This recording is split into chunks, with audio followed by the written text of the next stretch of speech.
Hey, Eric. Hey, Chris. Hey, what's up? I have been working on a new thesis either for the new Infinite Perfect or for every Infinite Perfect. Oh, where, every Infinite Perfect. Yeah, which Infinite Perfect is a side series where Chris and or I will talk about one game for 40 minutes or whatever. Mm-hmm. But it is when and physically where in your life you play a video game, does that activate, is that more important for your enjoyment and your nostalgia of the game than the quality of the game itself? Is it more important? Is there a greater than average chance that it will resonate with you more if you play it at a certain age, at a certain time, or even a certain location, that you'll remember it more? Well, let me put it this way. There is no fucking way that I would ever remember Mega Man X Command Mission if I wasn't playing Mega Man X Command Mission so I could avoid doing literally anything else at that point in my life. Really? Yeah. It has to be this, or it's fucking jumping off the building? Yeah. It was like a moment in my life of like extreme executive dysfunction and probably depression. And so what got me through the day, or part of the day, was Mega Man X Command Mission.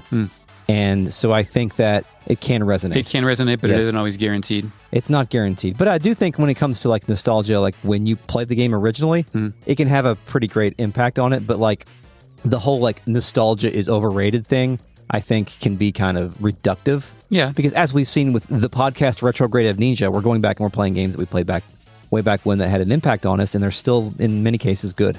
And I don't think our nostalgia is necessarily clouding that, because you and I are both obviously the only objective personalities on the podcast sphere. That's absolutely true. But I do think that your is it a theory? Your philosophical It's a thesis I'm trying to work out into a broader piece that may or may not exist. I think that it does play a role, and it can play a very strong role. It's just, I think, maybe a modifier to the quality of the game in terms of when you played it and where you played it. Modifier is a good position. But I'm not even talking about mental state. I meant, in addition to that, like, would I have loved Shadow of the Colossus had I not played it in the fall when it was cold out? Did I only enjoy Penny's Big Breakaway because I played it in the heat of the summer in my basement when it was cool? Would I have enjoyed any game in my basement in the summer when it's cool? You know, like I played like maybe 6 hours of Balatro, which is a really good game. I mean, it won a lot of awards, right? Yeah, excellent app. Yeah, it's a great app. But I cannot bring myself to play Balatro again because I'm no longer laying on a couch in a sunny room in Florida. Okay. That's where I played it. Yeah, that's the vacation game. Yes. That is a good point. Every now and then I'm inspired to play another Yakuza game, like to go back to and pick up one of the old ones that I haven't played yet. Like I think I'm on 2. Kiwami 2, whatever. And I can't do that unless I go on a vacation, and I have. And it has to be your. Yeah, because I played the first one on a vacation. You know what's really funny about it? I have played every Kirby game while on a vacation. That is my vacation game, is a Kirby game. Low impact, colorful, happy. Well done. It's nice. Well, I'm glad we have explored where and when to play games and whether or not that matters. Would you like to play some hot sounds when it matters, which is right now in this podcast? Mark recorded. I recorded.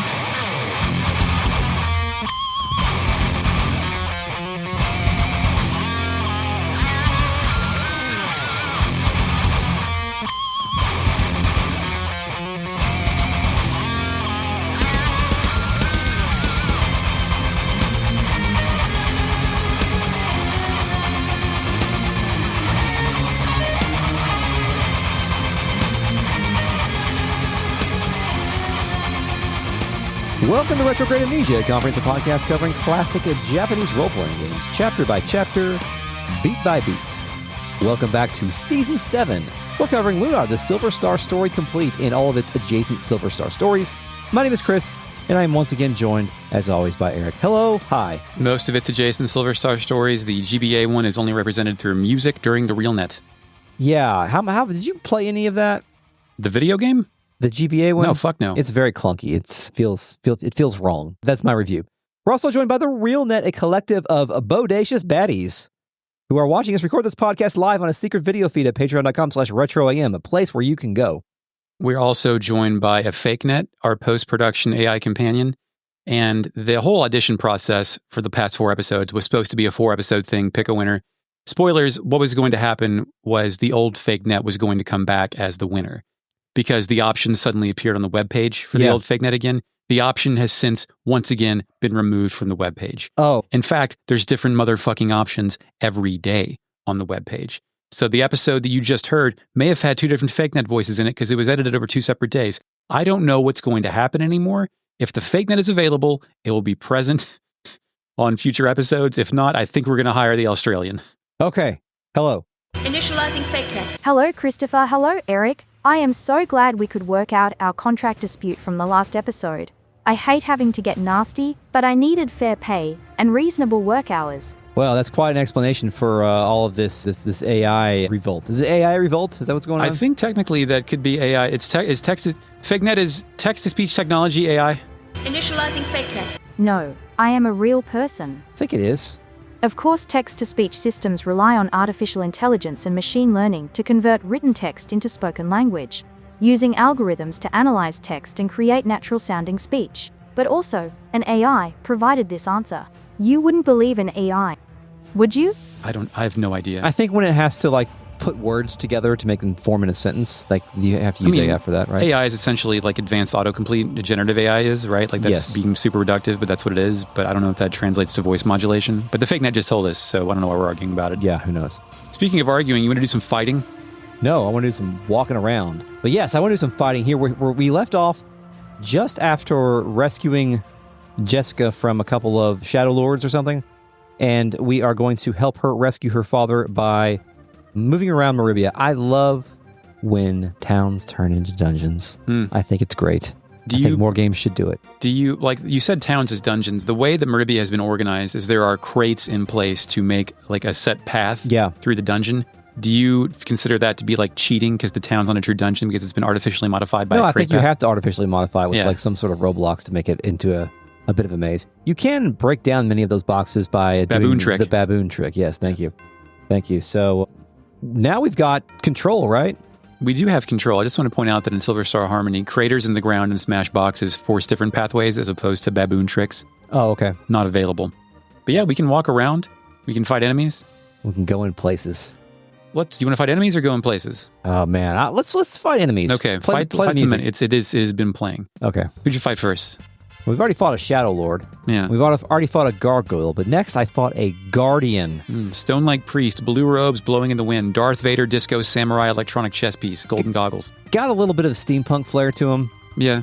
Are these guys actual Vile Tribesmen? Or do Vile Tribesmen, they are the monsters? We need to pay close attention to when we're fighting the Vile Tribe and when we're killing monsters and see if those two worlds intersect. Yeah, you're right. Because Gargoyle seems like it's a Vile Tribesman, but evidence for. But also, it could just be the tanks that they brought. It's funny you mentioned tanks because Tavern is like Donatello, he does machines. Yes. And uses machine technology. So we'll pay closer attention to that to see if machine technology infiltrates Vile Tribesmen. Okay. And then next I fought a Rook. That's a chess piece, Chris. It is a chess piece, but it's also a stonky knight guy with a halberd. Okay. I've got Fat Armor Knight, red Skeeter Muppet hair blowing in the wind. Red Skeeter Muppet hair blowing in the wind. Red Skeeter Muppet hair blowing in the wind. Spears with frillies, blue capes. Neat design, IMO. Yeah, I like the way this guy looks. You're going to like the way you look. Yes. I guarantee it. Thank you. Men's Warehouse. Men's Warehouse. I think. Is that what that is? You're going to like that. What ad am I thinking about? Initializing fake net. That's the tuxedo slinger himself, George Zimmer, for Men's Warehouse. You're going to like the way you look. I guarantee it. So we do fight these things along the way. The Working Designs difficulty DLC bonus, whatever they... DLC bonus. Whatever Victor did to this game. Localization, miscommunication, blasphemous. Yeah, whatever Victor did to this game to make sure that I can't beat it when I rent it makes this part extremely difficult. Yeah. Because... I don't know if he did a raw damage boost and a raw HP boost to all of the enemies, but it doesn't scale well when you've got just two fuckers in your party. Yeah, it is. This is a very difficult series of battles with just Alex and Jessica in your party. Yes. So anyway, I did die a couple times. I had to use some save states. I had to use a lot of items along the way, but yeah. So the thing about this is it's, like Chris mentioned, we're in Meribia, we're in town. You can go into buildings that you can get to the front door of. You can. I went into a place. Can I tell you what it was? Tell me your place. I went into the armor shop. Yeah? What was there? It was just there to the left of the gate. There was nothing there except for a cat behind the counter. Really? Yes. I don't think I noticed that. But I spoke with the weapons that were sitting on the table. Could you take them, or was it like the Halloween honor system? No, but I could make Null talk to me. Okay. And Null said, "Where'd everybody go? I wonder if Ramus knocked this guy out of business." Nice. So there we go. It's funny. I think I just went in buildings and didn't see. There are 2 buildings that have a lot of people in them as far as I know. But I stopped going into them once I realized they were all abandoned because they've all headed for the hills. Yes. Next, I went into the top left house, which was right next to the armor shop, or the weapon shop, and spoke with the guy and said, "Where's Hell Mel? Meribia is in grave danger, and its fearless leader is nowhere to be found." Oh, holy smokes, I didn't go in there either. Jessica says, "Dad's not afraid. He'll come to help us as soon as he can. My father's in danger, Alex. We have to hurry." There's a lot of Jessica replies here where she's like, "Alex, come on, we got to hurry." Yeah, like, stop fucking around, man. What do you think you are, a JRPG protagonist? Yeah. Where do you want to go next? How about Ramus's shop? Oh, yeah, that's exactly where I went next. Have a Big Dream plays. Oh, good. The vibes have not changed inside of Ramus's house. This is a place of safety and comfort and commerce. It is the fabled third place. And it's also like a Waffle House. It's still open despite the disaster. Well, as you know, Waffle House is infamous for having employees that can fight and also break up fights. So can you truly say that? Because Ramus, if anything, is not a fighter. Or do you think the bunny girls can beat the fuck out of people? Do you think that Ramus is a better fighter than any other average NPC? Or is he representative of the NPC? I think he's representative of the NPC, and I think... I don't know, man. Like, the guards at Mel's, like the magicians at Vane, theoretically have some fighting prowess. Ramus has a trash can lid and a fucking bow and arrow. And no magic. Yeah, I think you're right. I spoke with the blue hair guy in the front. Mm-hmm. Isn't this the guy that... He's ring shopping. The ring shopping guy. Okay, I love this guy's arc. This guy, of all the NPCs that we've met that have arcs throughout this game, this guy's my favorite. We should start remembering those for the character tournament. Yeah, note to self, wedding ring guy is in the tournament. In the tournament, yeah. Okay. He says, "I can't believe the fat kid is staying open when the vile tribe is running loose on the streets. Not that I mind, of course. Just gives me more time to put the moves on these lovely ladies." Which is concerning because he was in here shopping for an engagement ring. Engagement ring. Which Men are nothing if not assholes. Which is why I think his arc is funny. Yeah. So anyway, that guy's got that for us. This guy calling Ramus a fat kid, is that fat shaming? Like, oh, of course. Literally just calling somebody... Is this the first time he's called him a fat kid? I think so. I think so as well. It is funny that he's referring to the owner of the shop and he doesn't know his name. The Ramus fat-phobic comments counter. That would be number 9. Next, the bunny lady by the entrance. I can't believe it. Even with all the monsters out there, my boss refuses to close up shop. I thought he was insane. Then I noticed how many people were coming here to buy equipment. Ramus is very smart and very kind and very, very cute. I want to ask Ramus out, but I don't want him to think I'm just after his money. Chris, she works here. You are explicitly here because you are after his money. Aren't you at your job explicitly because you're after money? Jobs aside from retrograde amnesia? Yes. Yeah. I mean, I think when you can admit that to your colleagues, then you're all in a better place. It's like, I appreciate the pizza party, but I'm going to go home and eat eggs. Yes. Mm-hmm. Yeah, I do. I do appreciate the fact that you want to play Jackbox on a Tuesday. Yeah. Which I did play Jackbox with my coworkers. What time of day? Like it was like 2 o'clock. That's fine. I thought you were going to say like 3 p.m., 4 p.m. 2 p.m. is fine. 2 p.m. Like I actually asked. I said, next time we do this, can we please do this at like 11? Because like 2 p.m. is like witching hour for me. Because like I get ready, get the kids from school, come home, try to get more work done, tell them to shut the fuck up, and then go to soccer practice. Make sure all the bodies are dissolving in the bathtub. Yes, all that kind of stuff. She continues. I'm attracted to his mind and his adorable little gut. Oh no, that's not? She called it adorable. She might be into. She might like fat guys. I think she's into it. Yeah, she's into fat dudes, so that's not shaming. Okay, yeah. But do you think that Victor Ireland is fat shaming Ramus by putting this line in the game? I think that is a potential possibility, but I think we must respect the character's wishes. I agree. We must respect the character's kinks. Null tells Alex he never believed in miracles until this moment. Who'd you talk to next? I spoke with Dross. Is that his name? That's his name. Yeah, he says, I can't believe Ramus has the store open at a time like this. And I was so sure I'd be getting the day off. He's a working man now, Chris. Yeah, there's nothing he won't do to make money. Ramus is the ultimate businessman. Damn. Null replies, he says, Alex, I have more respect for Ramus every time we come back to see how he's doing. Dross continues, of course, Ramus isn't stupid. He made sure the passageway into the sewers was clear so we can run away when the Magic Emperor attacks. Oh, good idea. Null says, geez, would it kill Ramus to have some faith in us? And I think that's actually an interesting bit of information. But like, if the monsters outside do get in, they've got a way out through the sewers. Yes. Where there are also more monsters, but weaker ones. True. He's leveled up since then. Ramus has experience fighting those monsters. He's been down there. Yeah, he knows what it's. We killed the water dragon. You should talk to next. I talked to the man on the upstairs left-hand side. He says, the owner of the store is a hero. Even when our streets are overrun with monsters, he refuses to close his doors and run away. I'm going to buy all my weapons from him and take on the vile tribe by myself if I have to. This is the only store in all of Meribia. Ramus is truly brave. This is the only store open in all of Meribia. Yes. But that's not true. Didn't you go to the armor store with the cat that would sell you swords? No, he wouldn't sell me swords. Oh, I thought the cat was like... No. Okay. No, that would have been even better. I do think that Ramus's legend is growing because of these events. I do think so. I think shit like this is going to help spread the word about, hey, did you hear about the shop that remained open in fucking the Meribian invasion? Yes. Bluebeard, top of the balcony, old man. I'm not surprised that Ramus the Brave would refuse to close his doors in such a crisis. After all, he's passed the trial of the White Dragon. The vile tribe doesn't scare him at all. Is that true? Did he pass the trial? Well, Null corrects him and says, yo, that was actually Alex to do it. Oh. And he replies, no, I don't think so. The dragon diamond over there is all the proof Ramus needs. And again, Ramus the Brave, he's already getting his title. And what was one thing he was never in combat? Brave. No, he had no brave. But now he's a brave merchant. Mm-hmm. Who next, Chris? I spoke with Ramus next. Okay. He says, hey, Alex, I haven't seen you for a while, but I've been hearing of your adventures. Null asks, are you sure it's okay to keep your store open right now? The Vile Tribe is marching through the streets. Ramus says, are you kidding? This is the best time to be open. When people are afraid, they want to buy protection, and I'm here to sell it to them. I wanted to run when I heard about the Vile Tribe, but I knew I just had to stay here, not just to make a profit, but to be strong. He's not a coward when he's in business mode. Null's impressed. That is an interesting sort of philosophy, because I think that's pretty true, right? Yeah. Like, do you think gun sales are up right now because all the crime that's on the streets? I think gun sale, I haven't looked at, we can probably... The crime, I'm being facetious when I say the crime on the streets. I know, but I think gun sales in America are just arrow goes up. That's true. It's like the S&P 500. I don't know what that is. Later, Null will ask for a discount. Ramus will say, you guys are my friends, but business is business. Quick question, Chris. Should we have told Ramus that Luna got abducted? Do you think he would, care? That is interesting that we have not mentioned anything to Ramus. I mean, maybe word has spread as part of the whole... I mean, people know the Magic Emperor is Galleon and Quark, but the thing, best friend abduction, is like getting swept over in that story a little bit. Mm-hmm. Behind the counter, did you go in that door to the sewers? No, I didn't. There's a Brett-like who wants us to stay here while Meribia is being attacked.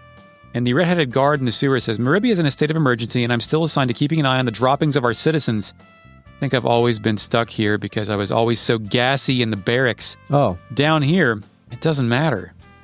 Next note, oh my fuck, all the enemies respawned after I left Ramus' shop. Yeah, that's the bad thing about going into these shops. Mm-hmm. Good thing is so that you can always access the statue of Althena on the way back out.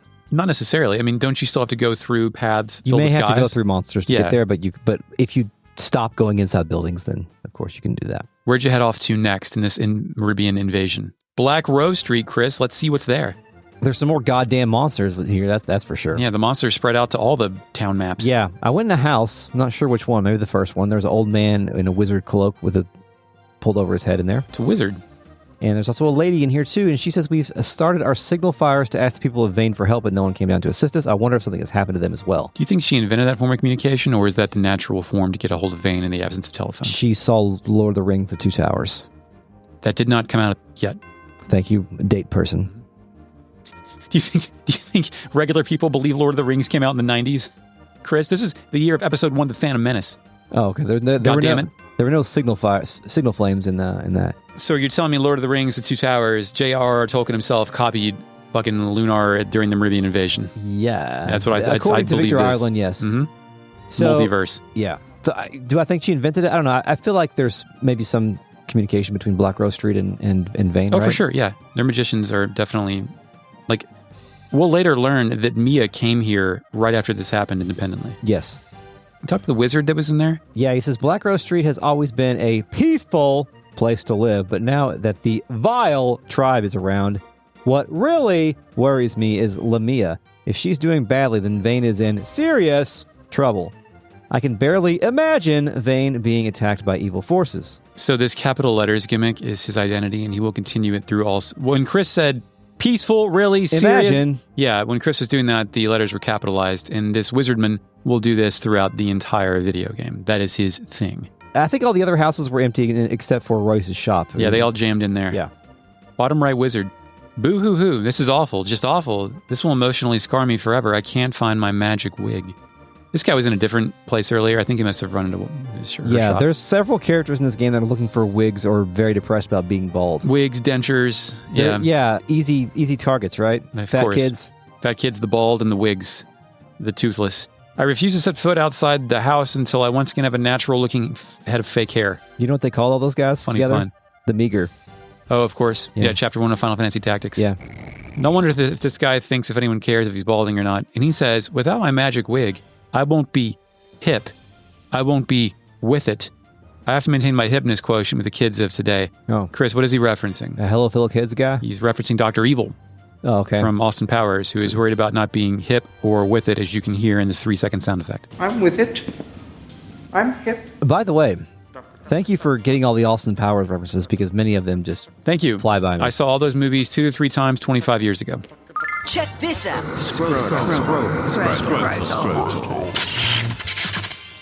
That'd be Scrotal number 32. Just pounding it in here, man. Pound the scrote.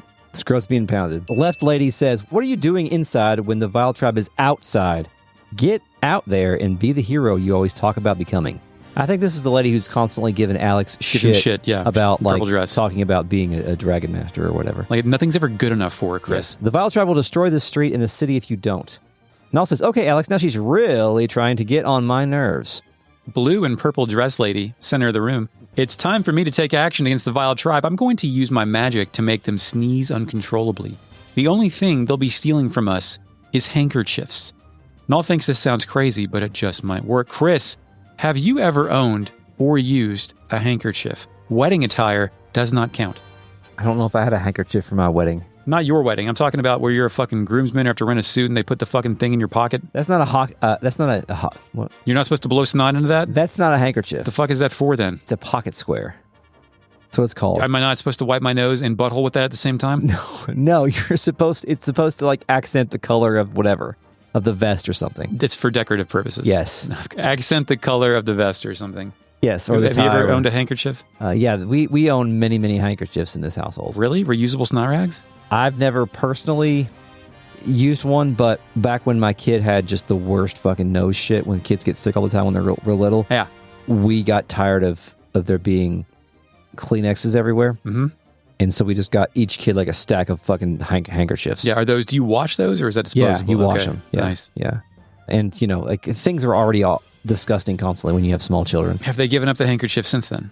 Yeah, I think they just use tissues now. Okay. They still leave them everywhere, though. My It's gross. freshman, of course, they're disgusting children. Yeah. My freshman year of high school, a kid pulled out a handkerchief in the middle of class, and his name for the next 4 years became Handkerchief. Okay. So, Did he have like a violent nose blow? yeah, it's like the honking one that cartoons do. That's exactly what he did. I thought it was hilarious. Yeah. Part of the reason why he became Handkerchief. I did not name him. I did not bully in high school. Okay, good. Thank you. There is a guy on Black Rose Street who constantly harbors a crush on Royce. Yeah. That is his guy identity. Do you have his dialogue? He's in here. He says, one of the three who appeared in vain was the fortune teller who worked right here. I remember I was hoping that she'd tell my fortune. Naked. Which is fucking... If I had to get a fortune told, due to the weirdness of the situation, I think it'd be better if everybody was naked. if you say so. I don't want my fortune told. I don't either. There's one of those gimmick shops where we go to Florida and Tiffany wants to go real bad, but I'm like, that's $75. We're not doing that. You could help some lady pay her rent.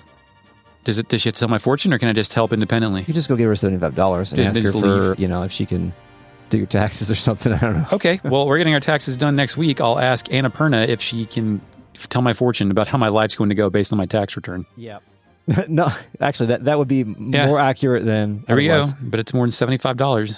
So, Null says, you really had the hots for Royce. Like he's incredulous. He's like, wait, what the fuck? The hell?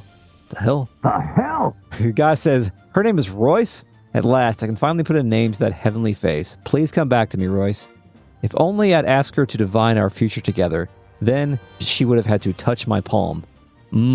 Delicious. That's kind of fucked up. It's kind of fucked up, It's kind of fucked up. and I feel like there is a pretty high level of, like, Salaciousness. Salaciousness. and content that was maybe perhaps added for humorous purposes in this video. Oh, you game. don't think the original dry, as we've understood it, Japanese version has anything about telling fortunes naked while touching palms Yeah, delicately? probably not. As I understand it, it's not necessarily dry. It's just Perfunctory? it's not this. It isn't this. So I'm pressing the scrotal button is, Yeah, no, is it's what fine. I'm getting after. Check this out. That would be 33. Good Smashing Pumpkins song. Chris, who would you like to tell your fortune naked? I'm telling the fortune. Am I the You are fortune not teller? naked. You are not naked. You are approaching someone who is naked. It is their job to be naked. They're comfortable with it. You have signed off. You have to make eye contact, and you have to look down and around at least once. Doesn't have to be a sexual thing. Yeah, I'm trying not to make it that. Yeah. So I'm trying to think. Actually, wait, that's just the fucking scene in Mallrats. They go to a naked fortune teller in Mallrats. Oh, yeah, they do, don't they? I forgot about that. Jesus Christ. Sorry to interrupt you. Continue. No, it's fine. I don't want to answer this question. Joe Biden. All right, that's There you go. perfect. No, All right. thank you. That was actually my answer as well. I'm just trying to think about who I would want to tell my fortune. Yeah, no, let's see what... And then I'll add the naked part and then see if it works. Yeah, no, naked Joe Biden works for me in a lot of applications as well. Where'd you go to next? What about Silent Bob? Anyway. Silent Bob has to have the coat, so he wouldn't be naked. That's true. Otherwise, he's just Bob. Next, I went back out into Meribia. Yeah. Went to a house. Has a red roof. Yep, Red Roof Inn. It's a guy here. He says, I hope the monsters don't destroy this house. I still have 28 years of mortgage payments to make. And then there's Most mortgages are 30 years, right? So he just bought that place? 2 years ago, I guess. Yeah. The kid in the back, the one that's always wanted to know about dragons, she says, I'm so scared. Call Quark and tell him to kill the bad monsters. Telephones have not been invented. Yeah, it's true. Good point. I have two choices. I can say, all right, we will, or we can't, little girl. Quark is ... I guess dead. He is dead in original Sega CD. He has been captured in Silver Star Complete. He's pokeballed. Well, I told her that Quark is no longer with us. Good. You just tell the kid, shut the fuck up, stop bothering me. Jessica says, Alex, how can you be so heartless and cruel? Yep. Nall says, yeah, Alex, she's just a little girl with a fragile heart. Girl says, what's the matter with you? Hurry up and call him. We need Quark here. He doesn't even believe you. See, who cares? Mom says, why isn't the Dragon Master here? Dinah and Mel would have killed the monsters by now. Thanks. Not true. Yeah. Where else you want to go, Eric? The only place left that I went was a Seagull Tavern. There's one house left where you can talk to the guy whose children have traveled, or daughter went to Berg, and tell him that everything's all right in Berg. Of course. Even though in Sega CD, things are not all right in Berg. No, there's bad stuff. It's been eviscerated. Yeah. What about the Beastmen and the human woman that are in love? The mixed race teenage couple. Yes. Yeah. You want to talk to them? I didn't talk to them, no. Okay, well, they're here. They says, where do these monsters come from and what do they want? I have to protect my little woman from these evil creatures. Jessica says, I like this guy. The girl says, I'm not scared of the monsters. My boyfriend will keep me safe. Jessica does have a thing for powerful men who vie to keep women safe. But she says to the girl, I know he's great and all, but you have to watch out for yourself, too. Teach her to fight. Just because you're a woman doesn't mean you have an excuse to be weak. Did you say that or did she say that? She said that. Nice. That's good. Null Well, says some Jessica knows how to make her point, doesn't she? progressive 90s. Then she says, the woman in the house says, if the monsters try to get into our house, I'll help my boyfriend kick their hairy little butts. Hell yeah, hairy So butts. that arc is over, I guess. Who knows? No, it's not. No, it's not. Well, I mean, that the arc of the woman learning how to stand up and also help fight kick butts. Okay, all right. Fight kick butts. Moms are tough. Tavern. Seagull Tavern, please. Everyone's here. The bar music does not play. But we're going to play it, because the other song has played 10 times already. NPCs. Chris is correct. Everyone is here. Yes. Passed out drunk guy. Hick. Oh, where am I? What is this? I can't sleep indoors. Hick. That's the guy that was passed out outside? Yeah. They brought his ass inside. The kid next to him with the sailor hat on says, I saw this drunk guy out in the street lying in a puddle of beer and snoring loud enough to wake the dead. So I carried him in here before the vile trial ripped him apart. He showed his gratitude by yakking all over my shoes and asking for booze. Can we go back to the part where he said, I can't sleep indoors? Oh, of course. Is that true? Do you think he can't sleep indoors? Maybe he needs the cold, brisk winter night, or not winter night, the cold breeze of the evenings. The Meribian Sea plowing off his face, the But I smell of think salt water. With him being a drunk, though, you'd think he'd sleep anywhere. That's a good point, yeah. The role-playing kids have come inside. Mm-hmm. They say the same shit, but Jessica calls them brave, tells them to stay inside until the monsters are gone. Lemia Ossa, by the way, the one playing Lemia, will call the Vile Tribe Poopy Heads. Poopy heads. Poopy heads. Yeah, Jessica will say it's good to have courage, but little girls also need humility. I don't think so. Null says, I know a big girl who could use a little bit of it, too. Yep. Who's he talking Jessica. about? Jessica doesn't reply, though, so... A lot of things happen where characters don't reply in this video game. Are you sure? Who else would he be talking about? How many girls do we know? We know Mia, we know Luna, we know Alex's mom, and we know Jessica. It's true. Luna's gone. The Zelda-like beast lady in the green dress. I was barely able to get the children in here before the monsters stormed the streets. How about that dross-like at the drunk table? Yeah. This is insanity. Sheer insanity, I say. Why aren't Master Mel and his little band of soldiers doing anything to protect us from the Vile Tribe? Jessica tells the man, Why don't you get up off your beer-bloated butt and protect yourself instead, you jerk? My dad's doing everything he can to protect the people of this city from those monsters. The Dross-like replies, what? You want me to fight? Haven't you heard the saying that a chain is only as strong as the weakest link? Well, just call me Link. Just call me Link. Just call me Fake Net. He's the weakest link, and it's not a Zelda reference, Chris. Okay, just making sure. His Bluebeard buddy? Mm-hmm. Hick, what are you talking about, man? The Vile Tribe, as long as they don't cheat at cards, I don't mind them. Hick. The people, like the blue hair is definitely a thing because of the blue star and all that stuff, but when the men in this game have the blue beards, I think that looks fucked up. But not blue hair. No, blue hair's fine. Okay. I've seen, 13 different episodes of anime? A lot of blue hair in that. Yeah. Totally cool. Totally party. Do you want to talk to the drinking guy in the upper right? Would love to. He says, it's awful, just awful. The Vile Trap kidnapped this bar's best singer, and her understudy is tone deaf. Which I do think is funny that they came and they took one singer and the other one, and they said, this one sucks. Yeah. I've heard a better sound coming from cats in heat. That's cats having sex. Or craving the sex, I guess, if in heat. Yeah, I guess so. They make noises, I guess. Fake Net, can we get some of those cat and heat noises? Are you sure you want that? Absolutely. Initializing fake net. Sure thing. I am reproducing these sounds with my computer mouth.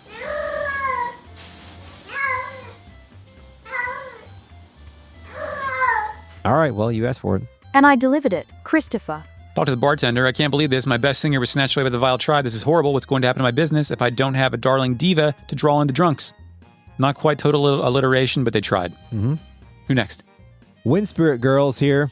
Hell yeah. She says, if the Wind Spirit had not told me of the Vile Tribe's approach, I might not have made it inside in time. I am forever in its debt. Now I must learn how to repay it. I don't think... You ever given a ghost some money? Is this Wind Spirit thing going anywhere? For her, it is. Okay, good. For a lot of people in Sega CD, it is, but in PlayStation, just her. Okay. Bottom left, Bunny Girl. The Vile Tribe stormed in and kidnapped our most popular singer. I'm even more beautiful than she was, so I'm worried that they're going to take me next. Chris, physical beauty does not matter to the Vile Tribe. It is only presumed singing ability. Yes. Top left, Bunny Girl. It's best that you stay here until the Vile Tribe leaves the city. I'm sure it could keep you occupied. She's talking about hand jobs. Yeah, yeah, she is. Is this the first time she's done that or the second? I feel like she's talked about hand jobs in the past. It's entirely possible. I don't quite remember. Oh, no. Are we pressing the button? For hand jobs? Yeah. I mean, had she said hand job, sure. But if it's like, I'll show you a good time, I mean, that is kind of... So that's more innuendo than perversion, I think. I mean, she's already dressed like a Playboy bunny. I think we can accept the fact that there was probably some innuendo in the original script. I think so. Yeah. I'm not quivering. Who next? Not yet. Beastman in the bottom left? Of course. He says, give me your best shot, you Vile Tribe bastards. Whoa, sorry. Just a little tenser with all the monsters around outside. And also says we won't sneak up again. Flashbacks. Blue hair, yellow shirt. Oh, Jessica, you must be so distraught over what happened with your father. Come here and let me comfort you with my warm embrace. Jessica replies, I'd feel a lot more comfortable if you kept your suggestions to yourself, you gigantic pervert. Ugh. You don't understand how I feel about anything. He continues, I can tell you're a little stressed. Just think it over. I'll be here when you're ready for some sugar. Jessica replies, what kind of dumb comment is that? He reminds me of Nash. So nothing's happened to her father yet. That's true. So I don't know if this is another talking about the Magic Emperor. Like, what if there's one NPC in every scenario who was about to tell you what's going to happen soon? That would be pretty funny, right? Foreshadowing NPC? Yeah, if they did that on purpose. Like a random prescient NPC? Yeah. That's pretty good. Anybody else before we go in the back room? Green hair beastman. Oops, and all the confusion. I thought this was Helmel's mansion. What the heck is this place, and why don't some of the women have any clothes? Little boy, I was running away from the monsters and I fell and I hurt my leg and now I'm bleeding. Jessica uses heal magic. Bunny girl right side. Please don't kill me. I'll do anything you want. Anything at all. Just don't hurt me. Null tells her to calm down. I would have made her play me in perfection. Lords of Lunar. That's it. Chris, what's in the secret room behind the secrets? A lady. The bad singer. The tavern's star singer was taken away by the Vile Tribe. They obviously meant to capture me accidentally and took her because of our passing resemblance. I'm sure they'll be back for me as soon as they realize their mistake. She wanted to be kidnapped. Some people do, Chris. It's true. In a lot of crime fiction. Do you have eyes on that room right now? Yes. Something I noticed today. Is there like a cat suit or a penguin suit or something in the back left corner? There's a cat suit in the bottom left. Okay, not like a bunny girl suit, like an actual furry cat suit. It's a cat suit, It's a fucking cat suit. Yeah, like cat pajamas or something. Yeah. Okay. I spoke with the dress in here. Uh-huh. And Jessica says, Alex, this isn't the time or the place to start indulging any of your twisted little fetishes. TFs. My dad is in danger and we have to help him now. I would honestly tell her, your father is fucking hell, Mel. Yeah. I'm going to touch the booby areas of this dress for about 10 to 15 minutes, and then we can go. Next, I looked in the mirror, and Nal says, Alex, let's stop messing around with the eyeliner and go find Master Mel. I think if Alex wants to experiment with eyeliner, he should be allowed to. Yeah. He's about to be the most powerful man in the universe, and I think he should feel like he also looks cool in addition to is strong. Mm-hmm. Stop being so judgy. God damn it. By the way, there's a lot of resistance in the real net about putting cats in heat in this podcast. What? It already happened. How can there be resistance? I mean, they're... Okay, if you say so. I mean, Can you bleep it out? The you fake put net, it in and then bleep it out? That's an interesting question. We'll experiment with sound effects and see what comes out. All right. Anything else before we go to Mel's mansion? She told me to go help Mel now, so I went to go help Mel now. That's bullshit. Did you go to the fucking dock to see what's up there? Oh, no, I didn't. Yeah, I did. You know what's there? Nothing? Nothing. Nothing. Just monsters. I had to get in more fights for no reason. I fought a bunch of monsters. Good. Okay, Meribia, Mel's mansion during the invasion. Mm-hmm. Music, Stand Up to Destiny continues. That's been playing the entire time. Hopefully I remembered that when I did this show. And it's fine in here. Despite the open door policy, no one seems to be panicking. Yeah. Oh my God, there's NPCs in the first area. Of course. The guard's like, hey, get help. Get out of here. Don't help. That's exactly what they say. The first one says, Jessica, you shouldn't be in here. Get out of Meribia and let us handle this. She doesn't give a shit. No, though. she doesn't care. The next one says, Miss Jessica, Master Mel's in the combat arena fighting the leader of the vile tribe. Jessica thinks this must be a bad dream, but also her dad has never lost a fight. I wonder if she says that if you win as Alex in the beginning. Good point. Good question, I should say. Where'd you head off to next? I went to the left and talked with the maid. I think she has something interesting to say. She says, the vile tribe raided our city because there isn't a dragon master to protect us. If the goddess had chosen a dragon master sooner, none of this would have happened. This is more of the god abandoning her people once again. Yes, in her mind, the goddess is responsible for crowning a dragon master or choosing a dragon master. Do you think at the end of this, we'll find out if the goddess made a responsible decision or if she made a decision to create the plot of an JRPG? A business decision? Yeah. That's something interesting to think about. I don't know. I think maybe are you saying that the goddess is missing because of a decision that she made? Yeah. And I understand, of course, the most present God comes down and lives as man story that, of course, I know of is... The New Testament? Yeah, I was trying to come up with another answer real quick that was even dumber, but no, we'll just go Matthew, with the Mark, Luke, and John? Yeah, no, yep, that's yes, the God was 4 men named Matthew, Mark, Luke, and John. Yes. The Holy Trinity? The Holy Quadrilogy of Matthew. It's like Aliens 1 through 4. Yes. But, I mean, there's also the concept of the Trinity. We're not going to talk about that. That's fucking bonkers, but I don't understand. Like, I'm sure that's present in many myths where God lives as a man, but I don't see the functional necessity of this story, and I'm waiting for it to tell me why Althena thought that was a good idea. To do what? To do the Sidon and walk again as a son of man or whatever. Oh, because in our minds, Luna was reincarnated. Yes. Or Luna is Althena. Right. Or the reincarnation thereof. We found credible evidence for that in the last podcast Yes. when Chris stumbled onto it and didn't know if it was a memory or fact. Okay, well, that's interesting. Did she have a choice in that matter? Like, does she have a choice? And how does that benefit the people of the world if there's no goddess watching over them? And if she was actually reigning as a goddess, would she have been able to install a dragon master at this point in time? Yeah, like could she have avoided all the pain and panic, or is friction and resistance necessary for the development of humans to maintain peace and order? You know what I mean? Like, there's broader questions that you can get into. Dear God, please come down and show me where all the dragon caves are, and I'll be your dragon master. But see, we don't need God to figure that out because we figure that shit out on our own. See? Oh, okay. Yeah. Okay. It's all about the quest, Chris, not the fucking destination. Are you trying to tell me that it's all about the will to power? Yeah, but precisely. Okay. Also, Sprock Zarathustra. Season Beyond good and evil. Yes, Pied Piper out now. Bunkmaid, we'll be fine. Master Mel is going to defeat the Vile Tribe. Purple hair, red coat. Because of the Vile Tribe's attack, the reception has been canceled, and I had the most absolutely fabulous outfit picked out. Did you talk to the cook? Of course, that's my favorite NPC in here. He says, there's nothing I'd love more than to fry those Vile Tribe bastards alive. Fuck yeah, let's cook these dudes. And also says, I'd go with flame broiling. Brings out more flavor. When you hear flame broiling, what do you think of? Burger King. That is the only thing that I think of as well. Home of the fucking Whopper, baby. Is this a Whopper reference? I think it probably is. I think it is. Oh, I don't know if that's falsifiable at all.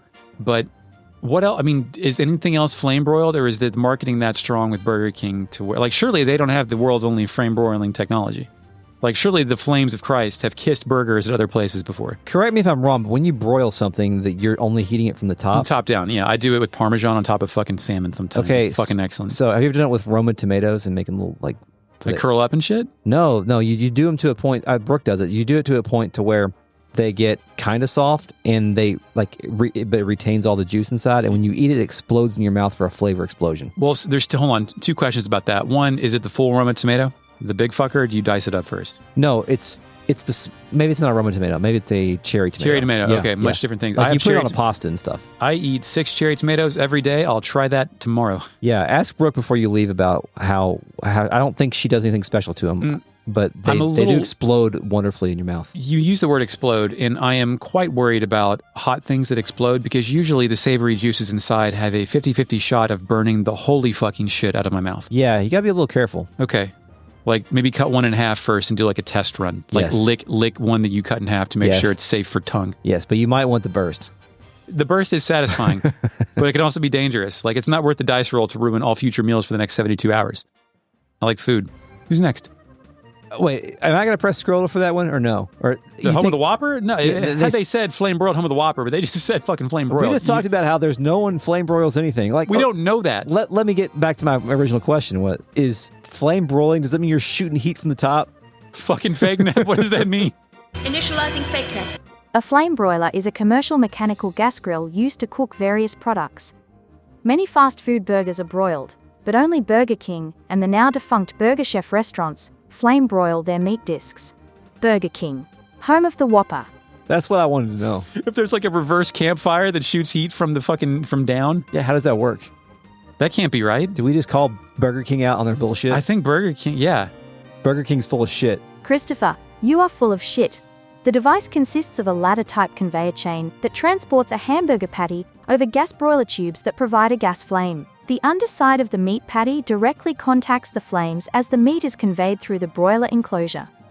The top part of the meat patty is cooked by latent heat, provided by fire bricks, that are also heated by the gas flame. Burger King, home of the Whopper. Fuck it, what time is it? 7:52? They're still open, man. Let's go. Can we watch Yeah, excuse me, can I film you cook? It's for my fucking, internet podcast? yeah. Actually, no, you should not fuck with people when they're at work, especially fast food. Mom made in the dining room. Why did the Vile Tribe attack Meribia? We didn't do anything. Yeah, no, I agree. That's true. Fucked. Oh, hold on, we didn't finish the chef. Oh, go Brings ahead. out more flavor, duh. And for dessert, a scoop of Magic Emperor sherbet with nuts on top. And I don't mean cashews. Chris, what kind of nuts does he mean? Does he mean his balls? I think he means he's going to cook his balls and serve them to the Magic Emperor. Is that a known? I missed that. That's perfect. That might be the best line in the game. Yeah. Can Nuts we put... on top, and I don't mean cashews. Okay. Maybe he just means like fucking macadamia. Did he just invent the D's nuts joke? I want to say D's Nuts preceded Lunar. D's Nuts was early 90s in my opinion. Wow. Who's got the lasting ball? power. D's Nuts, yeah. I should start getting D's Nuts started again. It still goes. It still goes? It's still going Your on. children talk about D's Yeah. Nuts? All right. They say these nuts or DEEEZ nuts? D's nuts. All right, that's fine. They did, and I was like, you can't do that. You no, gotta stop. little too, yeah. I was like, I have to understand that the power of profanity and, toilet humor can be wielded once you are an adult that has a little bit more self-control. But for now, while they're children, instead of D's nuts, have them say fucking balls. Yeah, they do say balls all the time. Yep, see, I'm an adult. Mel's Mansion, second floor or the basement? Where are you going next? Going to the... It's a trick question. It's the same thing. I don't know if it's the second floor or the basement. Okay, well, tell me, what do we do? We're down the fucking stairs, guarded by Jessica's room. Mel is fighting the Vile Tribe in the arena, Jessica. I'll stay here. You go and help. Isn't that exciting, Chris? Aren't you glad we relate that piece of information on this podcast? No, I'm not. Can we go to Mel's office real quick? Yeah. I have to backtrack. Oh, hell yeah. It's empty. I didn't see anything in there. Oh, yeah, but I read the books. We previously read Your Adolescent Daughter and You. Right. Fantastic. Would recommend. But the right bookshelf has some more books on it. Would you like to hear the titles of these books? I'm interested in getting a vanity plate in my state that is just the word read with an open book. So yes. Okay. The first one is The Complete Friggin' Moron's Guide to Leadership. Like Leadership for Dummies. You know, And we're assuming Mel's a friggin' moron? Is that what's going on? Or is this like the books for dummies thing that you just... Yeah, okay, I think Mel bought this. Windows because 95 for dummies. He was a pirate leader, and then he had to learn how to be a real leader, right? Yeah, we should like make a mockumentary, but it's like jerking off for smart people instead of for dummies. I think that's called Mensa, right? Yeah, I think that's what that is. Is that I just think jerking that's off for smart people? Smart people, yeah. I think, yep, that's Okay. one of the sickest burns I think you've issued. Please continue. Yeah. The next one is 101 Great Ways to Invest Your Heaping Chestfuls of Pirate Gold. Oh, I don't invest. No, I'm not doing that. I do, a little bit. The next one is detailed charts of the Meribian Sea and surrounding regions. And finally, hold on your butts here, Beast Women Babes Exposed. Oh, cool. So, yeah. Is that swimsuit edition, topless, or full nudity with penetration? Exposed it probably implies full nudity, right? Yeah, I guess so. I don't know. I don't read such Beast Woman books. Okay. I go in Jessica's room, and I try to get in her bed. You do? Jessica does not like this. She says, Alex, you'll get all the sleep you want after you help save my father. I try and go in her closet because I want to see what's in there. I want to see what she's got going on. She says, Alex, would you mind not manhandling my delicates? There are other guards, and they say stuff, but I don't write it down for once. Good. Mm-hmm. I'm proud of you. It's progress. Anything else before we go into Mel's Arena Gym Dojo? Yeah, let's go in there. Mel is in here squaring off with Xenobia and some monsters. The camera drifts right and some gargoyles. Mel speaks. As long as I draw breath, the vile tribe will never take control of Meribia. Xenobia villain encounters. Not a problem, old man. You'll be eliminated by Xenobia, leader of the vile tribe. And all the citizens of Meribia will kneel before the magic emperor. Is she speaking in first person like a professional wrestler? Or is she like introducing herself with... Simultaneously, yes. I think she's doing that, doing both. Okay. Yes. Mel steps closer, and rather than killing everything, he asks a question. Galleon, what's going on? Who the hell are you? Our crew rush in, and Jessica screams, Father. Mel turns his back on his opponents, and I am sensing a hot rod situation coming. Mel screams Jessica's name, and then, no, this is too dangerous. You must hide inside. Xenobia and her crew get inside the other four-square chalk outline. She says, this is wonderful. Now I can erase all of you with one swift blow. As Xenobia prepares her glowing purple magic sphere, Mel tells Jessica to look out. He steps in front of his daughter as Xenobia fires a red riptide, which makes direct impact with Mel. He screams and slowly turns to stone with unique sound effects. Mel, with a grayed-out portrait, speaks what may be his final words. He says, Alex, take care of my daughter. Mel fully turns to stone, but as Xenobia isn't done jibber-jabbering, she says, what an emotional moment that was. I almost cried with laughter. Silver Star Harmony, she says she almost cried because she was laughing too hard. Oh, yeah. I believe that is also called crying with laughter. Yeah. We're changing the important words here, Chris. Zenobia continues, now the last of the four heroes is powerless, and nothing can prevent Galleon from fulfilling our destiny. That's a fucked up sentence. The last of the four heroes is not powerless. One of the four heroes is, in fact, the most powerful person in the world. Galleon. Galleon. Galleon. It's inaccurate. She's dumb. Alex, unless this is like an identity thing where he's no longer Galleon, he's now Magic Emperor again. Yes. It's an Anakin Skywalker, Darth Vader situation. Ah, very good. Alex steps forward and says Galleon's name with a question mark, and then he demands to know where Galleon's taken Luna. Zenobia laughs and tells little Alex that he will find out soon enough, perhaps when we meet again. Alex rushes forward, but Zenobia teleports away with all the gargoyles. Jessica can't believe this shit and screams her father's name. Her sprite closes its eyes, and we fade to the black of night. Yes. We fade back in. Sadness plays. We have placed Mel's statue in the bedroom. We've lugged it. The place of stoned fathers. Yeah. I guess. Oh, boy. That's what it's called. Jessica says, Dad! Dad! Her hands are also clasped in a prayer position. She says, in the name of Althena, let this curse be gone. ... And we get some like twinkling magic stuff going on here. She's trying to cast the status ailment thing on Althena, give me your power. What she needs to get is a soft from Final Fantasy, but I don't think they exist. No, there's no trans game item exchange network. The internet's not here. The multiverse is here, though. You wouldn't download a card. Yeah. Uh-huh. It's not working. I don't think this spell can be lifted unless the one who cast it is killed. Null says her name is Xenobia, She's the one who personated Lamia Alsa. Damn. Jessica says that witch Xenobia, that freak Galleon, I'll never forgive them. I will save my father, even if I have to give up my life for his. I will never give up, and I will never cry. I am Jessica de Alkirk, daughter of Hell Mel. Alex, Null, let's go. This is reality? This is reality. Alex, Null, let's go. This is reality, let's go, etc. This game right now is doing something I think that is important for games to do, which is to tie every member of your party to the greater conflict. No, I agree. In a personal way. Yes. Otherwise, it feels like those characters can be kind of perfunctory. It did, and Jessica already drifted out of our party until she had a reason to join our noble quest and rejoin it. So I think her and Kyle are the ones that are least involved in terms of like what has been going on up to this point, but now she's been tied to it in a really meaningful way, and I think it's good. She's tied to it by destiny by being the daughter of a fourth hero. Yes, also true. Also, I think it's funny that she hurled slurs as she became radicalized. Oh, yeah? And also, she said that free galleon, witch Xenobia. Mm-hmm. Also, in the middle of her speech, the music changed to Meribia for some reason. Did you catch that? Oh, yeah. It happened when she was when it became more upbeat. When she's like, I'm Jessica de Alkirk, play my music. When she resolved to conquer her greatest fears. When Stone Cold came out to interrupt the match, his music plays, etc. Null says, where are we going, Jessica? And she says, we are going to right the wrongs committed this day. Galleon will pay dearly. We need more information on Galleon and the Vile Tribe.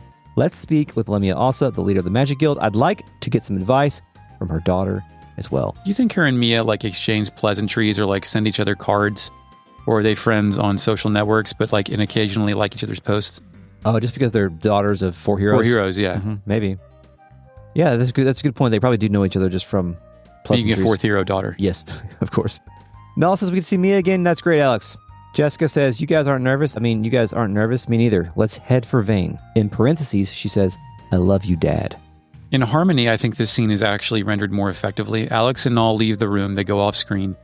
Then Jessica turns around, clasps her hands, and tells her dad that she loves him. Fade to black. In the guide, the story check here is called Mel Gets Stoned. Nice. You get it? Stoned. Yeah, drugs. Funny joke. Big fan of drugs. Jessie, for some reason, Victor likes to call her Jessie in this guide. Fewer words to type. Letters. Yes. Jessie sinks into a moment of deep depression before regaining her confidence, not so subtly reflected by the change in background music. So, also pointed that out. Nice. You, Victor, same person. I am working designs. Yes. Working designs is me. Mm-hmm. Chris, what would your children do if you were turned to stone? If you were Chris Stone? My children, what would they do? Yeah. Would they put you in your room and leave? Probably, until they needed somebody to fix the internet. Fix the internet, fucking give me an egg. Yeah. Whatever kids need these days, I don't know. Yeah.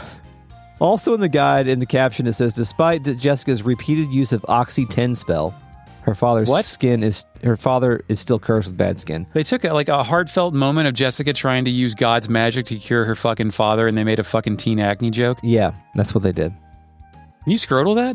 Or did we agree that the guide is not the game? I think we cannot scroll to the guide. I think that's the rule. So let's go through Mel's books in his room, now that he's stoned and can't fuck with us. In the room of stoned fathers. And we can't read the books, but I think we're like going through picture albums. Yeah. It's giving me titles of pictures. So. Right, there's no time imperative here. Mel's first gold Dublin. Mel's first pirate flag. Mel's first wanted poster. Mel boarding a ship. Mel and his pirate crew. Mel, Dine, Galleon, and Lamia. Other bookshelf, memories of Jessica. Jessica's first steps. Jessica's third birthday party. Jessica's drawing of Mel. Jessica and her mother. Jessica's pressed flower. Jessica learning to swim. Jessica playing in the mud. Jessica playing dress up. Jessica playing doctor. Jessica at Althena's shrine. Then I spoke with Mel's statue. Mm-hmm. Stone Mel. And she says, hold on, Dad. Please, hold on. I won't be long. I promise I'll break this evil magic. What happened on Sega CD, Eric? First, I have a question for you based on the previous thing with all of Mel's keepsakes. As you get older and you find things that you have retained from your childhood, do you pick it up, like what little or what lot you have left, and go, wow, I really liked this. I remember the time this brought me. And then do you wonder the next time you'll pick it up and then set it down for later? Or do you think, I just had the fulfillment, now I can get rid of this? Like, do I ever want to relive this moment again that I just relived? Like, how many times is this moment worth reliving? In 30 years, am I going to want to look through all my Larry Johnson basketball cards? Exactly. That's funny because I recently got rid of all but like one baseball card album. I literally have 100 Larry Johnson basketball cards. 100? Yes, he was my favorite player, and so my I would God. like go buy the individuals from the card shop and stuff. I just sold a purple Larry Johnson Hornets jersey. I would have bought it from you for God damn twice it. as what you sold it for. It was $110. Are you sure? Oh wow, that's pretty good. Yeah, it was I wouldn't know. not too bad. No. Purple one. Okay, why Larry Johnson? He was cool. I agree. Charlotte Hornets, Alonzo Mourning 90s. Yeah. Young, Dunks, Fucking Muggsy Bogues. He has some sick fucking Grandmama, Steve Urkel. Oh, yeah, the Grandma Mob. What was that, Converse? Yeah, he was. Yeah, and he was on an episode of Family Matters Man. as Grandmama, which was weird.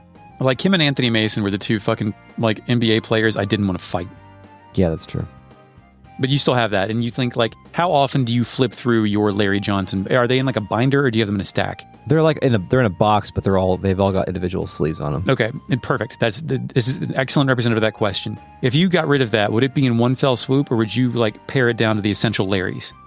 I think I'd probably want to keep a couple Larrys because if I hold one Larry, I'm holding all the Larrys. Right. You can get your Larry memory right then and there. Yes. But were there any rare Larrys because there used to be baseball card shops or like card shops that you like saved your pennies and got the $9 Larry? Would you keep that Larry or would you keep like a special Larry you found at Target with your grandma? I think I would keep I don't know if you remember this, but there were some special edition basketball cards that were like twice the size. No. Did you ever have any You just of those? made that up. No, I've got one upstairs at Larry Johnson, and I'm thinking of a magazine. I would keep those. They're awesome. It's awesome. Okay. So the big Larry. The big Larry. I keep the big Larry. Okay. Well, we could go down that road forever, but instead I think I'll ask about Sega CD. Yeah, Sega CD, tell me. None of that shit happens. We go to Mel's mansion, enter his office, and find Jessica sobbing next to her stone father. Oh. Mel's assistant tells us we have no hope of turning him back unless Xenobia breaks the spell or dies. Mel's curse is also framed as a result of his lack of cooperation with evil plans, so they turned him into stone as punishment. Like, Galleon made the pitch, and Mel said, fuck that. Jessica now joins the gang to go and fight Galleon and Xenobia, saying, this is my vendetta now. And Sega CD content, that's all there is. Oh, there's no fights? No. Oh, interesting. The monster invasion, all that shit. It's not there. I'm still confused on why they took away the part where the Vile Tribe enslaved Berg. Maybe the logistics of... They had all this dialogue written and they want us to be able to talk to these people. Well, but do we know if the dialogue progressively changed in the original version too, or if that was a working design special, right? Because working design prided itself on that, but God knows if there was that much actual verbose dialogue in the original. That could fit in. Yeah. Yeah. But like, I mean, it could... Well, also... I mean, we do go to the Talon mines later, but the only people working there are enslaved demons. So maybe they got rid of like the human. Maybe they got rid of that angle. Interesting. I don't know. It's a good question though, because I do think it's cool to like the fucking enslave the town thing is a neat angle. Let's stop by the RealNet. Initializing RealNet. Hello, RealNet. Hi. Hello. John Doe says, nostalgia is good, honestly, but it also divides people trying to compare games because some things are way more context dependent than others. Yeah, and plus, how do you compete with memories? How are my memories of playing Mega Man 3 better than your memories of playing Mega Man 5? Fun to debate, but ultimately, I don't know that it proves anything. Rob Oa says, can Men's Warehouse cure my body dysmorphia?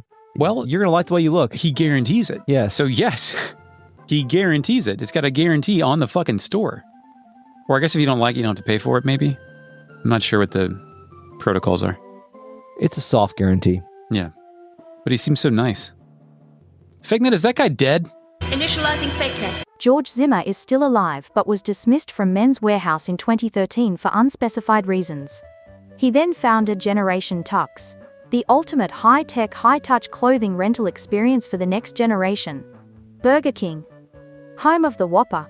Eric Vadon says, Ramus is a brave capitalist exploiting the town's crisis. Yeah. Rob Oa says, Lunar Silver Star Story, the Ramus capitalist brave story. Do you think today there'd be like some kind of shopkeeping spin-off game? Like promotional advert game maybe where you're Ramus and you're selling people weapons during a fucking invasion? I mean, they do there's like a lot of Moonlighter, fun little indie games that are made based on that concept, I think. I think you could get away with that. Cal L says, I demand Eric wear a pocket square for recording from now on. I do have we went to the outlet mall a couple of years ago and went to a store called J. Crew, and they had $10 pocket t-shirts, and I got 3 of them. So I could wear a pocket t-shirt over here, and we can put squares in it. We could. We wouldn't even need an official pocket square. We could Do just... you mean official? There's official... I thought they were just like fucking cloth that you fold up. Can you not give me like a rag for my hands I that can I give you jammed? this glasses cleaner. Yeah, that looked fucking tight, man. And, yeah, we'll do that next time. I don't know. There's a strong chance There's we'll a do way that. to fold them, though. Oh, I'm sure that can be Googled. Because I remember I had to have somebody fold mine when I got married or something. To look like a proper man. Yes. 7-8 says, this Royce thing sounds like a scrotal, but also this is a Japanese game, so impossible to say. Hard to say if impossible or not. Yes. John Doe says, drunk dude has become so accustomed to sleeping in the gutter that he can't get comfortable enough to fall asleep with a roof over his head. I can understand that, sure. I fear sleeping in strange places. Or not home places. Just because the wake up and where the hell am I factor, or because that's outside of your comfort zone and then something could eat you? I need the right sound. Well, that's why you get the white noise machine. You take it with you when you travel. I do, but it's just one more thing to worry about. Yeah. I can use the white noise from the phone, but it's not as good. The phone? You Yeah. make your phone do white noise? There is fucking podcasts that are just white noise. Yeah, but it's not like...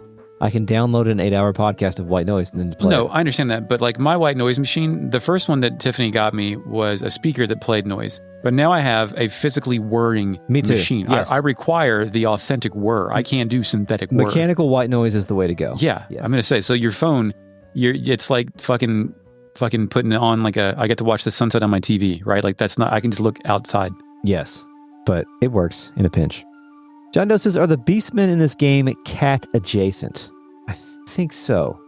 They're kind of catty, Yeah. but they also maybe have some canine influence as well. I would say the animal they most closely, like there is 25% cat DNA in there. Mm-hmm. Ellsworth says Matthew, Mark, Luke, and John, otherwise known as the Beatles. That's right. One of the greater revelations of the last 5 years of memes was the pictures of the Beatles wearing shirts with their first initial on it, and it spells JRPG. Oh, yeah, you're right. Like, yeah. it's- Yeah. Ellsworth said this about, let's say, 25 minutes ago. Gonna chomp some edibles. Let's see if it gets weird before this ends. Oh, cool. It did. Yeah. I think it did get weird in the last 25 minutes. I hope it's working out well for you. Maybe in 25 to 30 years, Chris and I will be able to buy that in our state.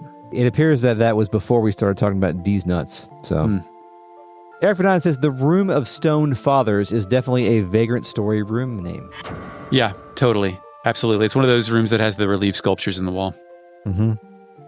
That would actually be... that would be... I don't know if you get a full episode out of it, but like 10 multiple choice questions. Pick out the room I made up from a list of Vagrant Story room names. Yeah, that would be... You get some mileage out of that. Yeah. Ellsworth says that instead of a white noise machine, Spotify has 8 hours of box fan noise. Are there ads in the middle? The one that I got, it wasn't a box fan. It was just straight up white noise. But it had an ad at the beginning. What you want? It's what I want when I'm trying to like go to sleep when my kids are also sleeping. We had to give up. The box fan was my original white noise machine, but the cats kept knocking it over in the middle of the night. Oh, that's which not good. Makes a loud noise and also sometimes lands on the cats, which they don't like. Yeah, I wouldn't either. All right, RealNet, thank you for joining us on this podcast tonight. We'll see you in the next episode of Retrograde Amnesia. This episode is a production of Retrograde Amnesia recorded on March 18th, 2025.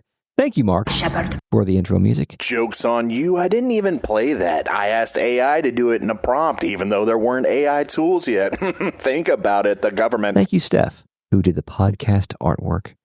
Thank you to Super Hero Gaming at this point for the Harmony footage and Nintendo Complete for all the Sega CD knowledge and information. Email the podcast at podcast@retrogradeamnesia.com. Find us on Bluesky and or Twitter at retrogradeamnesia. And you like this podcast? That's a statement, not a question. You like this podcast. Yeah, it's good. The podcast's good. And you can support it on Patreon at patreon.com/retroam and get ad-free early access, bonus episodes, miniseries, live streams, tinkering with junk, and more. Do you want to know what Stiff Ass is an acronym for? Well, it's only in our Vagrant Story miniseries. Stiff ass. Stiff ass bitch. Until next time, Eric. Have a big dream. And now you may go back to sleep.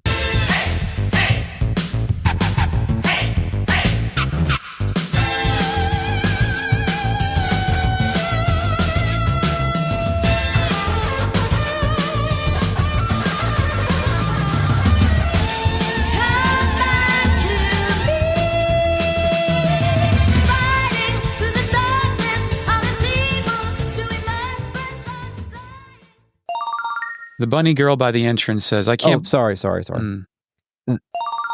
Ramus fatphobic counter. Woo! Why is it not on there? I don't know. Chris, excuse me. Let me call my producer. I've got his... I can text him on my telephone here.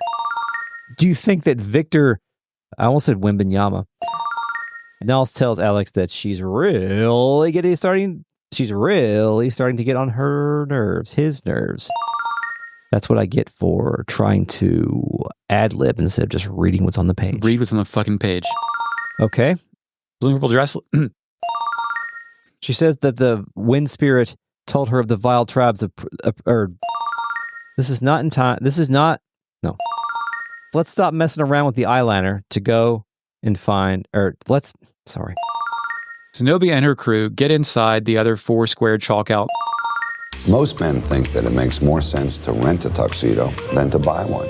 After all, how many times can you use a tux? The fact is, more times than you think. Our tuxedos are 100% wool, fitted to you perfectly, and cost as little as a few rentals. But the best part of owning is, you know exactly who it was who wore it last. The Men's Warehouse. You're gonna like the way you look. I guarantee it. 1-800. What's her name? Jessica. Jessica. Let me see if there's anything else here. No, nothing else. I went to Black Rose Street, but we don't have to go there if you don't want to. We can go to Black Rose Street. I can scroll down. Cool. Next, oops. Empty. Could you talk out off else? Fuck me up. Let me see if there's anything else. What about the Beastman in the? But she says to the excuse me. But she says to the girl. She's talking about hand jobs. Sorry, I lost my place. Perfection. Ludes of Lunar. Ludes of Lunar. That's the game that we play. Lords of Lunar. That's it. Yeah, bonus content coming soon. If we ever do Xenosaga 2, which I'm sure we will at some point. That would be some excellent bonus content. We have to do Pied Piper. We have to do the bonus content before we do the series. That's a good point. To make it, to pick up on the cool references. We'll hope that it's localized by then, fan translated. And the continuity that came out like today. Yeah. Do I know anybody who's worked at Burger King that I can call right now? I don't think I know anybody. I don't think I know anyone, no. Plenty of friends worked at McDonald's, but fuck. White Castle, you can watch them cook them fry bread. I don't know. Actually, she already said that. Yeah, she is. Go ahead. Chris, do you know how all that went on Sega CD? No. Okay, good. I want to read the books first. Okay. We read books first? Read some language to me. Okay, well, we can read the books in the room of stoned fathers. Okay, she beat me. She out hustled me. She out fought. And now she got new shoes from Converse with the React Juice. When they move this way, Juice reacts that way. Makes her stop and cut quicker than ever. I gotta come up with something fast. Who wants to get a game? Kevin, have you met my grandmama? Yo, Kevin, you all right, man? Kevin. Are we going anywhere else? We've been going for about an hour. So that's probably a good stopping point then, I would think. I think so as well, Chris. Okay. Playtime's over!